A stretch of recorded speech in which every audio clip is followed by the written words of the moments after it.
Welcome to the latest episode of The Whiskey Hideaway. As always, I'm Steve, and with me today is my buddy Griff.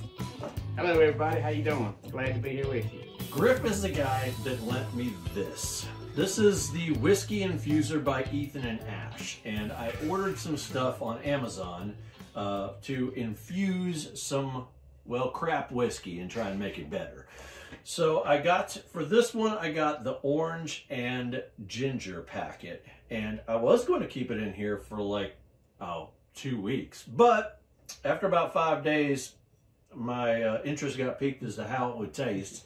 And so I've already tasted it, but he just got here and I have not given him anything yet. But what we did here, and this is the bottle of liquor as it is, but it was in this bottle, which is the Very Old Barton, which if you guys watched some of the previous videos, I was not real pleased with this. I don't know if you've ever had this before. I don't think I have, Steve. Okay, well, I picked this up here at the ABC store here in Lewisburg, and it was only $12, so I wasn't expecting much. Ooh. But Ooh. it was really, really not that great. Okay. So we're going to do a little A-B comparison. So in this glass right here, we have the Very Old Barton. So let's take a little sip here. Cheers.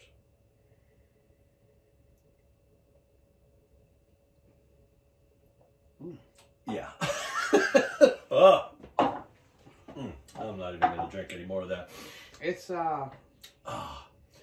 it's very oaky, which is usually good, but it's got a little bit of a bite. It's got a tremendous bite to it for only being 43%. Yeah. Can you imagine? I mean, 43%, you shouldn't hardly taste anything. It's almost like Old Forester. Yeah.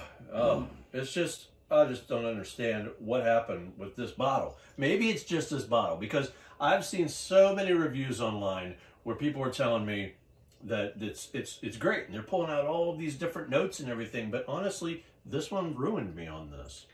Yeah, I'm not a big fan of that one either. It's like I said, it's heavy on the oak, and then the heat at the end of it's just like it just overpowers it. Yeah. Now that's to me. I don't know. What are you tasting? No, it's about exactly the same way. Kerosene, probably. Something like that. Not quite that bad, but I mean, I could possibly sip it if it was over ice. You know, get a little water in there, probably break up that burn a little bit. Yeah. It might not be bad over ice.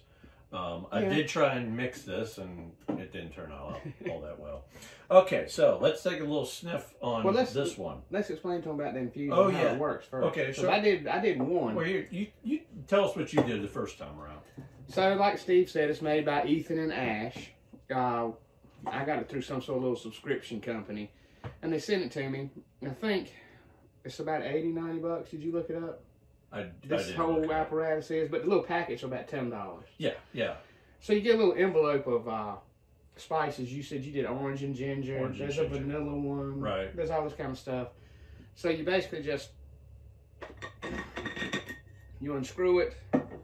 This is your little flavor basket right here. You put the little packet of spice. Wow. I know, right? It smells really good. Yeah. Whatever you put, wow. So you put your spices in there, put it back together.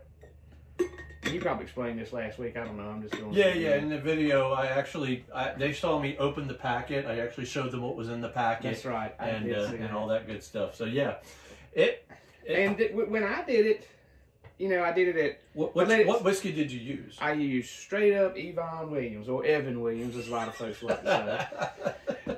But I let it sit 2 days, got a little note. Yeah. Let it sit another 2 days, got another little note. Well. And by the 6th day, it really packed a punch. I don't know if it's because the volume of bourbon was going down, or if it just really was that much of an amazing flavor. Right. If that makes sense. No. I like it. And like I said, yesterday when I tried this, it had only been in the bottle for 5 days. So I was going to leave it in there for like 2 weeks, but I was like, no, it's actually a huge change occurred. So really? Oh yeah. So take a sniff on this one. Oh wow. I mean, the orange and the ginger just jumps right out at you. It's really cut that ethanol. Yeah, the boozy smell of it. Yeah. It's almost like it's already an old fashioned without mixing it. Yeah.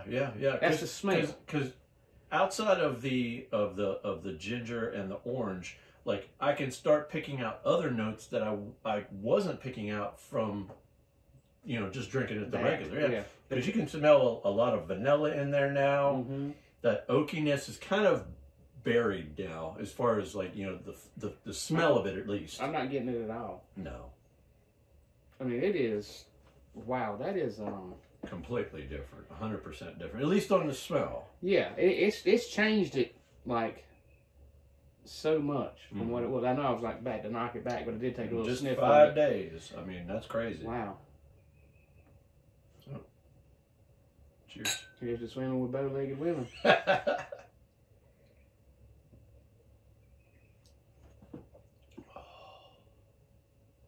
Wow. It's so different.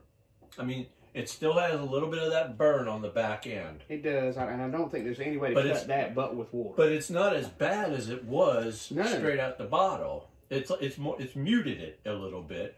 You can taste all sorts of stuff. I'm getting ginger. I'm getting some floral notes. Yep. And getting some orange. But I mean that. If I had to swear to you, I would say, Steve, you're an idiot. That is not the same whiskey we just tasted a few seconds ago. It's not the same whiskey at all. It has changed it completely. Yep. That'd be good on a good winter's night with the fire going. I mean, around Christmas time, which is a good time to drink bourbon. Yeah, and like you said, it would make a great old-fashioned. I think it would. Because it almost tastes like the bitters are almost in there already. Which I guess that's what the spice packet actually is bitters, correct? That I don't know. But I mean, you are right. It does have a little bit of a bitter flavor to it now. Not as much as if you were to put orange bitters in here. Or right. But you pick it up a little. Maybe that's the floral note I'm talking about, is the actual, how it tastes like bitters. Well, that packet had all sorts of stuff in it. I mean, it was great. I mean, all sorts of grains and things I didn't even know what they were, but you know. The one I got was it was like a vanilla. Was that one of the choices, if you remember or not? Yeah. That was good. It actually had dried vanilla bean in it. And after I finished it, I just let it set for a few more days. I was like, well, let me clean it up. And I poured it out, and there was a syrup that was made. We and I discussed this, from the spices and, you know, whatever they absorb. I was like, man, that looks good. That'd be good, like I noticed some maple syrup or something. If you when I was pouring that into here, which this is, I think that's what you see here, because when it kind of over poured a little bit. Okay. When I was pouring this out, you could actually see that syrup you're talking about that was sort of lining the bottom of this. Yep. And when I was pouring it out, you could see that it was much more viscous than, you know, the rest of the whiskey that was coming out. But I think most of it ended up in here. Yeah. Thank goodness it did. Yeah, it did. I mean, that right there is the sweet nectar of the gods. yes, I would say that. To Valhalla and that. Well, guys, if you are interested in picking up one of these infusers or want to learn a little bit more about it, I'll put a link in the description of this video to where it is on Amazon. And I'll also put here at the end of the video, right now as I'm talking, you are now seeing some of the different selections of infusing choices that you have from Ethan and Ash. Well, Griff, thanks for joining me today. Thank you for having me. Yeah, man. I enjoyed that.